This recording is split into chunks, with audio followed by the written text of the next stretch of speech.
Global affairs की जानब से अस्सलाम वालेकुम दोस्तों। इंडियन एयरफोर्स ने फ्रांस से अपना पहला राफेल फाइटर एयरक्राफ्ट हासिल कर लिया है। यह पाकिस्तान के लिए कितना खतरनाक साबित हो सकता है, आज की वीडियो में इसी पर बात होगी। लेकिन वीडियो शुरू करने से पहले मेरी आप सबसे यह गुजारिश है कि मेरे इस चैनल को सब्सक्राइब कर लें और साथ में बेल के आइकान को भी प्रेस कर लें, ताकि जब भी मैं कोई नई वीडियो अपलोड करूं तो आपको उसका नोटिफिकेशन मिलता रहे। तो दोस्तों 2016 में इंडियन एयरफोर्स ने फ्रांस से 36 राफेल खरीदने के लिए मुआहदा किया था, जिनमें से पहला राफेल इंडिया को मिल चुका है। मजीद 4 राफेल जहाज इंडिया को 2020 में डिलीवर होंगे, जबकि इनकी मुकम्मल डिलीवरी 2022 तक इंडिया को कर दी जाएगी। राफेल जहाज मिलने के बाद इंडियन एयरफोर्स बहुत ज़्यादा उछल रही है और साथ में मोदी की 56 इंच की पता नहीं वो क्या है, वो भी मजीद चौड़ी हो रही है। ये वही राफेल है जिसका रोना मोदी ने 27 फरवरी की छतरौल के बाद रोया था कि अगर हमारे पास राफेल जहाज होते तो आज नतीजा कुछ और होता।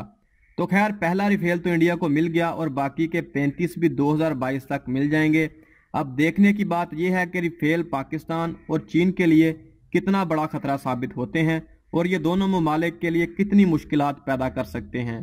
पहले चीन की तरफ आते हैं। अगर हम चीन की बात करें तो चीन के लिए राफेल जहाज किसी भी किस्म का खतरा नहीं, क्योंकि चीन के पास राफेल से बेहतर और सुपीरियर जहाज मौजूद हैं, जिनमें 5th जनरेशन J-20 भी आता है और रूस से खरीदा हुआ Su-35 भी आता है। इसके अलावा चीन के पास beyond visual range air to air missile technology में PL-12 और PL-15 जैसे जदीद एयर टू एयर मिसाइल मौजूद हैं, जबकि कुछ Russian air to air missile भी चीन के पास मौजूद हैं। इसके अलावा चीन का एयर डिफेंस सिस्टम बहुत मजबूत है और अगर हम खित्ते में सबसे मजबूत किसी मुल्क का एयर डिफेंस सिस्टम कहें इस वक्त तो चीन का है, जिसमें S-400 जैसा जदीद एयर डिफेंस सिस्टम भी शामिल है। यहाँ तक कि चीन अब S-500 खरीदने के लिए भी रूस से बात कर रहा है और उसके साथ मिलकर S-500 को बनाना चाहता है। तो इसलिए राफेल का चीन पर असर नहीं होगा। चीन की एयरफोर्स बहुत ज़्यादा प्रोफेशनल है। इसका मुकाबला रूस और अमेरिका की एयरफोर्स से किया जाता है।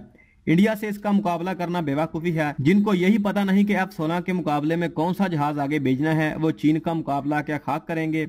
राफेल का मुकाबला करने के लिए चीन के पास सैकड़ों जहाज और बेहतरीन एयर डिफेंस सिस्टम मौजूद हैं। इंडिया सिर्फ 36 राफेल तैयारे खरीद रहा है। जब तक इंडिया को 36 राफेल जहाज मिलेंगे, तब तक चीन की एयरफोर्स में 100 से ज़्यादा 5th जनरेशन के एयरक्राफ्ट शामिल हो चुके होंगे। तो चीन का मुकाबला तो इंडिया नहीं कर सकता, ना इंडिया की एयरफोर्स कर सकती है, ना इंडिया की नेवी कर सकती है और ना इंडिया की आर्मी कर सकती है। इंडिया को 1962 भी याद है और जो चीन की नेवी है अब ये अमेरिका के साथ कंपेयर होती है। रूस को भी ये बहुत सारे मामलात में क्रॉस कर चुकी है। तो चीन एक बहुत ताकतवर मुल्क है, यकीनन इंडिया इसका मुकाबला नहीं कर सकता। तो राफेल पाकिस्तान के लिए कितना खतरनाक साबित होगा, अगर हम इसकी बात करें तो यकीनन राफेल एक बेहतरीन जहाज है जो 4th+ जनरेशन का है। हमारे पास फिलहाल इसका मुकाबला करने के लिए F-16CD ब्लॉक 52 हैं, लेकिन ये भी राफेल से टेक्नोलॉजी में कम सुपीरियर हैं। अगर राफेल मीटियोर मिसाइल से लेस हो तो ये एयर टू एयर कम्बैट में बहुत खतरनाक साबित होता है। असल में राफेल 5th जनरेशन जहाज के ज़्यादा करीब है। इसमें जदीद तरीन सिस्टम लगे हुए हैं जो दौरे जदीद के तकाज़ों के मुताबिक हैं और इसको 4th जनरेशन के जहाज से ज़्यादा सुपीरियर बनाते हैं। अगर इंडियन एयरफोर्स को इसी साल तमाम के तमाम राफेल मिल जाते तो इंडियन एयरफोर्स को हकीकत में पाकिस्तान एयरफोर्स पर एक टेक्नोलॉजी के हवाले से बर्तरी हासिल हो जाती। लेकिन अच्छी बात यह है कि ये तमाम राफेल इंडिया को 2022 तक मिलेंगे।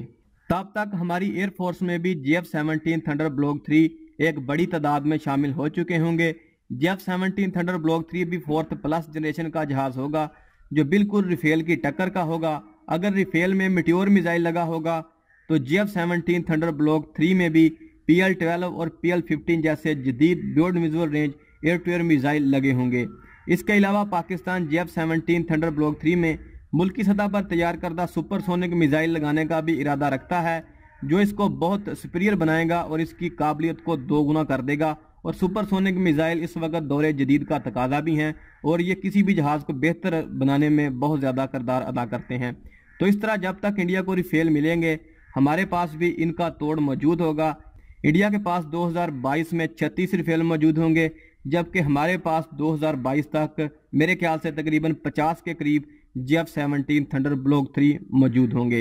अब तक के लिए इतना ही था। उम्मीद करता हूं कि आपको ये वीडियो अच्छी लगी होगी। अगर आपको ये वीडियो अच्छी लगी हो तो इसे लाइक कीजिएगा, शेयर कीजिएगा और कमेंट करके अपनी राय का इजहार भी ज़रूर कीजिएगा। और मज़ीद वीडियोस देखने के लिए हमारे चैनल को ज़रूर सब्सक्राइब कर लीजिएगा और साथ में बेल के आइकन को भी प्रेस कर लीजिएगा ताकि आपको हमारी हर नई आने वाली वीडियो का नोटिफिकेशन टाइम के ऊपर मिलता रहे। अल्लाह हाफिज़। पाकिस्तान जिंदाबाद।